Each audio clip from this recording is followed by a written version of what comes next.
Hey guys, welcome to day 23 of 100 Days of Code. Now today we're going to be building towards our second Capstone project. And this is going to be a turtle crossing game. You might have played Crossy Road, so this is a similar concept. We have a whole bunch of cars going across a super busy multi-lane highway, and our turtle is the player who has to cross the road. This is what the gameplay looks like. The player controls the turtle, which can only go forwards, and there's a whole bunch of randomly generated cars which are going horizontally across the screen. Now, once the player reaches the other side of the screen, the cars speed up, but the player goes back to the starting position, ready to cross the screen again. Now, at some point, when the player turtle hits a car, then that is game over. It's a pretty simple game, but it's going to test you on a lot of things that you've learned so far, including how to create classes, how to inherit classes, how to use the objects created from those classes, and also your knowledge of the turtle coordinate system and the turtle game engine. Once you're ready, head over to the next lesson where you'll find the starting code for this project, and also you'll be able to choose your difficulty level. So head over there and get started now. Now, hopefully you've already downloaded the starting project, so you can go ahead and click open in PyCharm, find the location where you've downloaded your turtle crossing start, and make sure that you've unzipped that zip file. And you've got the actual folder which contains all of the starting files. So select the folder and then click open. And we have to configure a Python interpreter, and make sure that your Python interpreter is at a minimum of Python 3.8. So you can use 3.9 or above, but if it's lower than 3.8, you might get some errors and some problems. Refer back to when we first started out using PyCharm and when we installed Python if you get stuck on this. Now, if you take a look at inside our project folder, you can see I've already created 4 files for you. These files are pretty bare bones, but if you take a look at the main.py file, which is your starting point for your program, you can see that I've written a little bit of code that we learned about in previous lessons. So we've created a screen object and we've set up the screen to be 600 by 600 pixels. And then we've turned off the tracer by doing the tracer 0, and instead we're getting the screen to update every 0.1 seconds. So within the while loop, the code is going to run every 0.1 seconds. So whatever it is that you put inside this while loop, it's going to be refreshed every 0.1 seconds. Now you'll also see that I've imported some classes from these files: player, car manager, and scoreboard. Now inside these files, I've created the starting point for each of the classes. The player class is going to be the turtle which we're controlling to cross the road. The car manager is going to generate all of the random cars and move them across the screen. And then the scoreboard is just going to write the level that we're currently on and also the game over sequence. Now, inside each of these classes, I've got pass written here just so that the linter will stop screaming at me. So as we mentioned before, Python doesn't like things that are empty. So empty functions, empty classes, and you'll get these errors. Instead of getting these errors, all I've done is simply written pass, which essentially just makes this an empty class. So when you're creating these classes, just delete the pass and you can create it as you would normally. Now, in addition, we've got all of these constants in here. For example, the starting position of the player turtle, how much the turtle should move each time, and where the finish line is on the y-axis. In the car manager, we've got the colors of the cars, we've got the move distance of each of the cars on each refresh, and we've also got how much the move distance should increase every time the user levels up. Finally, we've got the scoreboard, which just contains the font that you're going to use to write out the scoreboard. That's pretty much an introduction to the starting file. So once you're ready, feel free to head over to the next lesson and get started with each step of the game. Alright, so just as previously, we've split up this large problem of building the game into 5 smaller subparts. Firstly, moving the turtle, controlling it with the key press, creating and moving the cars automatically across the screen, detecting a collision with the car, and detecting when the turtle reaches the other side. Finally, we create a scoreboard that keeps track of which level we're on and also that shows game over at the end. So the first step is to move the turtle using a key press. The turtle can only go forwards, and every time we hit the up key, the turtle moves forwards by a set amount until it reaches the other side of the screen. This is the first thing that we're going to tackle. Now, because this is related to the functionality of the player, let's go ahead and create this inside the player class. I'm going to delete that pass, and I'm also going to import the turtle class from the turtle module. Now our player is going to inherit from this turtle class. So inside our init, we're going to need to add the super.init, or you can add it automatically using the light bulb. So now this player class can do everything that a turtle class can do, and we can make it do even more. The first thing we're going to do is we're going to set the shape of our player, and we're going to set it to a turtle. The next thing we're going to do is we're going to call pen up so that this turtle just remains a shape and it doesn't draw. Finally, we need to get it to the starting position and get it to face north. We can do that by setting self.goto, and then we can set it to go to the starting position, which you can see is a tuple because it's enclosed inside parentheses and you've got values separated by a comma. Finally, we're going to set the heading of our turtle so that it faces north, which is 90 degrees. So now all we have to do is go back into our main.py. After we've set up our screen, let's go ahead and create a new player from the player class. Let's go ahead and run this code. And you can see that we've got our little turtle showing up here at the center of the bottom of the screen, and it's facing north. So now the next thing we need to do is to get that turtle to move upwards every time we hit the up key. That means we're going to need to get our screen to listen for events. After calling screen.listen, we're going to get the screen to listen to a keystroke. So we can use onKey to set the up key as the key to listen to. And then when that happens, then we're going to call player.goUp. And remember that when we're calling methods inside the listener, we don't want to add the parentheses because this will trigger it at the point where it evaluates this line of code. Instead, we want to trigger this function only when this up key is detected. So now all that's left to do is to go into our player.py and define that function goUp. So how can we move our turtle up? Well, we can get our turtle, so self, and then we can get it to move forwards by a distance. And the distance is going to be the move distance that's set in this constant here. This means that later on when we want to change the move distance, if we want it to go further each time, we can just edit it at the top of the file instead of digging through the code. Now let's run our code again and let's just make sure that it works. So now every time I hit the up key, my turtle moves up and it keeps on going until it reaches the other side of the screen. So that's the first step completed.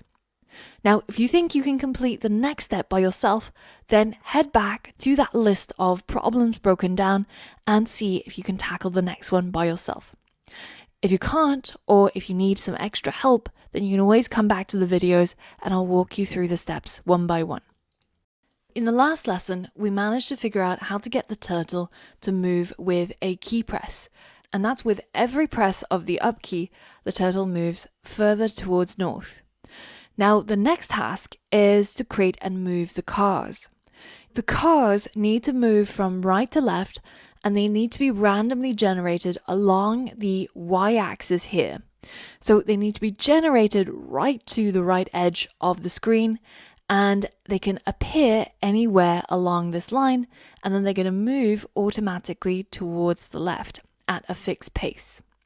Each of these cars, you can see, are going to be turtles, and they're going to be 20 by 40 pixels.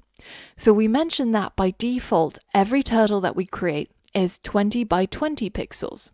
So we'll need to stretch the turtle to make it into this shape. Now that we are concerned with the cars, let's create our code inside the car manager. The first thing we'll need to do is to import the turtle class from the turtle module, and our car manager is going to have a init where we create all of our cars. So I'm going to create a list called all cars, and it's going to start out being an empty list. Now at some point, our main.py is going to call a function from the car manager called createCars. And this method is going to create a random car somewhere along the y-axis with a given dimension. Each of these cars, so let's call it a new car, is going to be a turtle object, and it's going to be created in a square shape.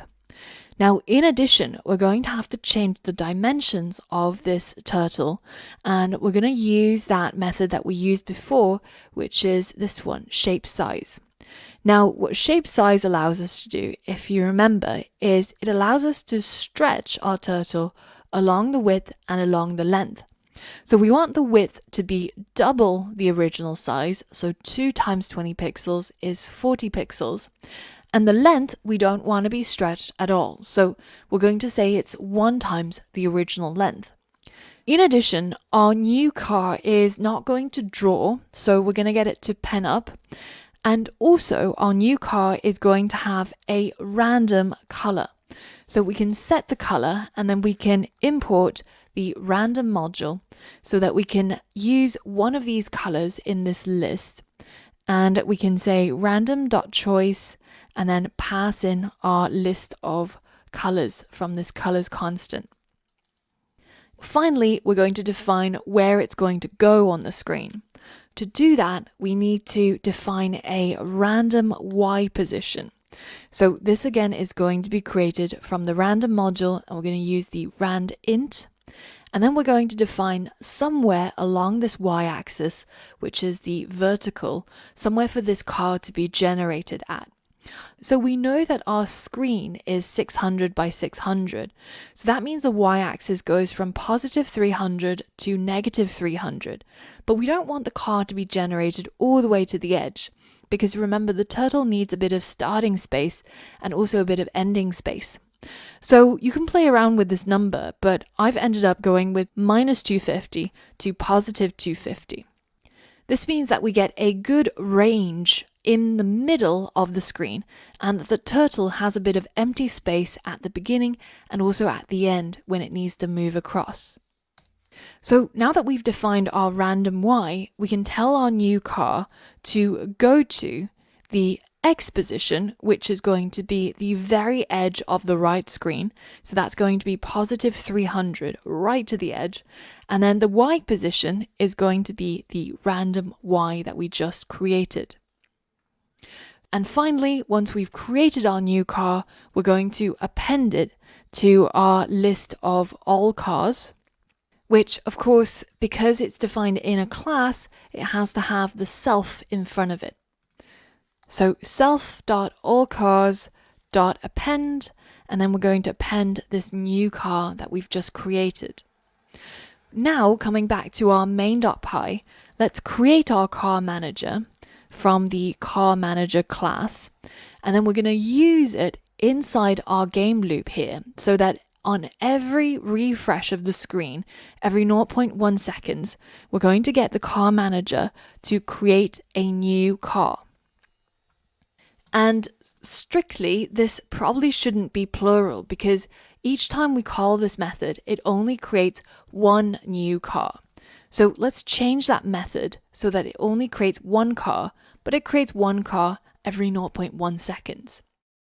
Now, at this point in time, if we run our code, you'll actually see nothing happen because the cars are being created at this right edge here, and it's not yet visible on the screen.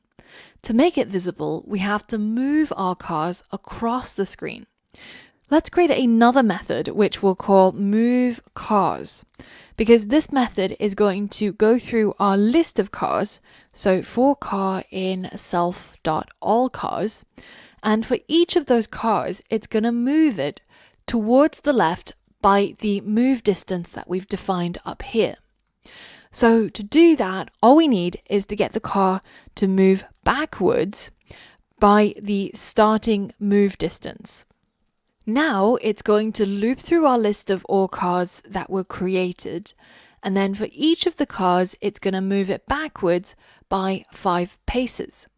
So now, in addition to getting the car manager to create a new car on every refresh of the game loop, we're also going to get it to move all of the cars by 5 paces.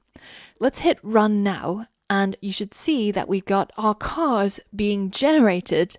But notice how I've made a slight error in the stretch.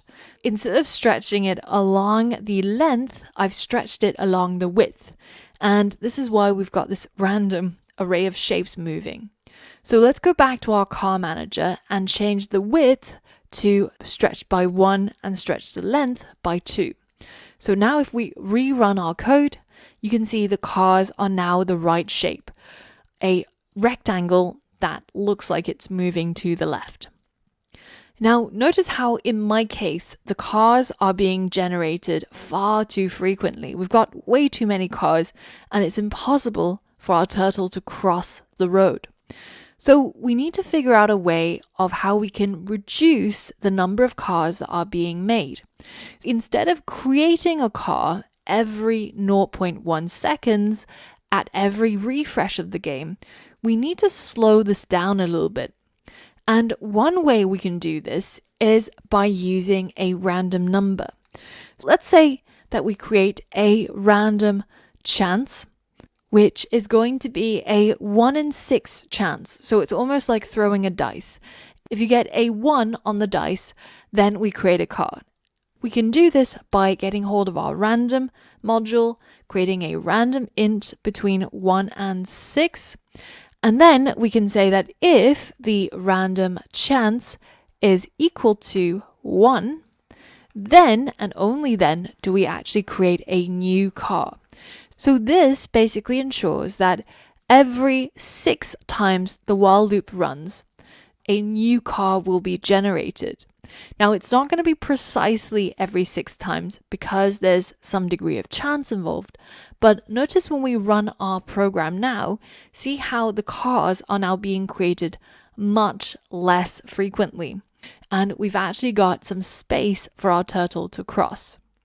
So that is how we create and move our cars across the screen and make sure that they don't occur so frequently that our turtle has no chance of crossing the road.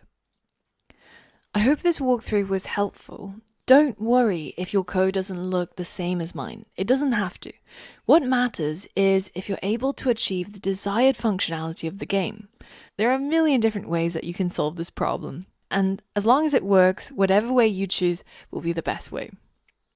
Now, in the last lesson, we created these rectangular cars randomly along the y-axis, and then we managed to get them to move across to the left side of the screen. The next step is to detect when the turtle collides with the car. So that way, when the turtle hits one of the cars, we can stop the game and prevent further cars from moving. Inside our while loop, I'm going to detect the collision with the car here. So I'm going to get hold of all the cars in the car manager object, and I'm going to use a for loop to loop through each of the cars in that list of cars. And then we're going to detect whether if the car has a distance to the player object that is less than 20. Remember that our cars are 20 pixels in height by 40 pixels in width. If the player is less than 20 pixels from the center of the car, then it probably means that it's collided with the car. So if this distance is less than 20, then we're going to stop the game. And the way that we stop the game is, of course, by turning this game is on from true to false. Let's run our code again and let's see this in action. So we can move our turtle, we've got randomly generated cars moving across, and let's just park our turtle right here. When that car hit our turtle, it immediately stopped the game. Now, if we want to take a look at what's happening, so for the screen to stay open instead of closing once the process is finished, we can tell it to exit on click. So now let's run our code again, and notice this time if we collide with one of the cars, you can see that it stops and it waits for further instruction, which eventually is going to be just the game over text showing up on screen and also the final level showing up on screen. That's it. That's how we detect collision between the car and our player. In the last step, we figured out how to detect when the player turtle hits a car and to stop the while loop, which stops the game at that point. Now we're going to figure out how we can detect when the turtle reaches the other side of the screen, so that once our turtle makes a successful crossing, then we can return the turtle to the starting position and speed up all the cars. So I'm going to do that right here. And I'm going to detect a successful crossing. So what is a successful crossing? Well, the player turtle has to reach the finish line, right? Which we've defined the y value for as 280 here in the constant. Now, you could do this in a number of ways. You could define a method here, or simply just get hold of the player's position and then figure out if it's over 280 inside our main.py. Now I'm going to create a method here instead, and I'm going to call the method is at finish line. This method is going to return true if the turtle is at the finish line and false while it's not. So how do we detect this? Well, we can get our self.y coordinate and we can see if that is greater than 280, which is our finish line y value, well, that means we've pretty much gone over the finish line, right? So if this is the case, then we're going to return true. But while that's not the case, any other time when we check this, we're going to return false. So now coming back to our main.py, we can call our player.isAtFinishLine, and we can say if this is true, well, in that case, we're going to get the player to go back to the starting position. So inside our player class, let's create yet another method, which I'm going to call goToStart. And this just involves getting our player to go to the starting position, which we've defined here in a constant. So notice how we've got a little bit of repetition here. So we can actually delete this line and simply call self.goToStart. Back in our main.py, once the player is at the finish line, we're going to get the player to go to the start. And if we go ahead and run our code as it is right now, you can see that once the turtle makes it across the road,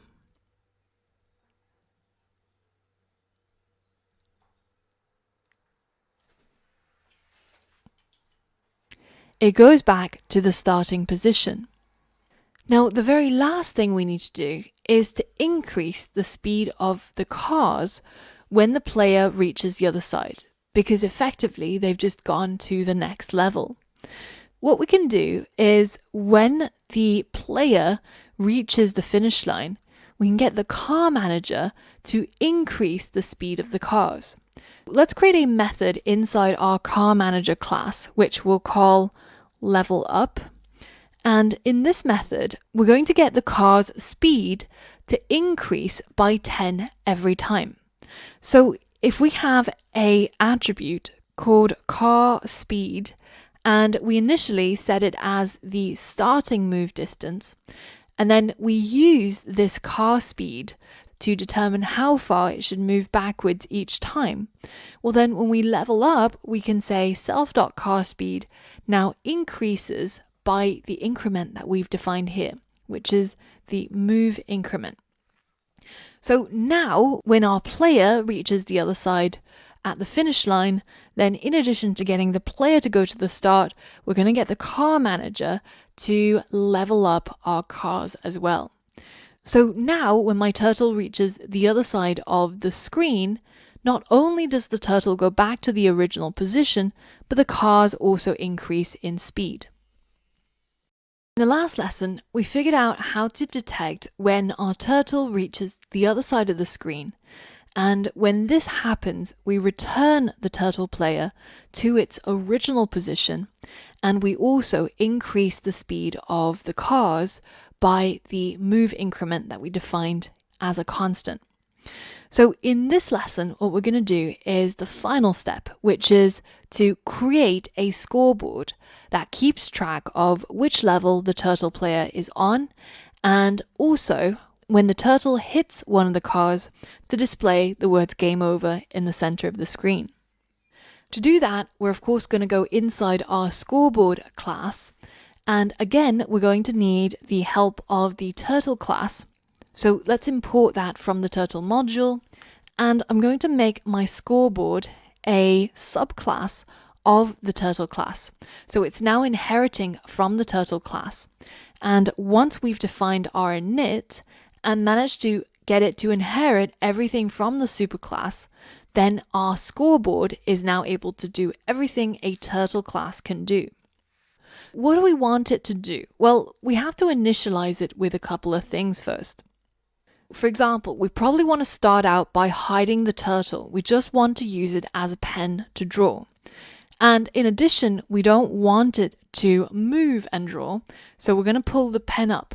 We're going to be using the write method instead. And what we want to write is the level, right? So the current level that the player is on. In order to do that, we also have to keep track of the level. So let's go ahead and create a new attribute, which I'll call level, and let's start at level 1. So then we can insert this right here with self.level. And in addition to writing this text, we can define what we want the alignment to be. So I want this to be on the left, and also what the font to be. So I'm going to use this font that was declared up here as a constant. Now inside our main.py, next to where we've defined our player and our car manager, I'm going to create this new scoreboard object. And that's going to be created from the scoreboard class. Now notice when I run the code as it is, you can see that our level is left aligned. It's got the font that we defined and it's writing the text that we want, but is not in the right position.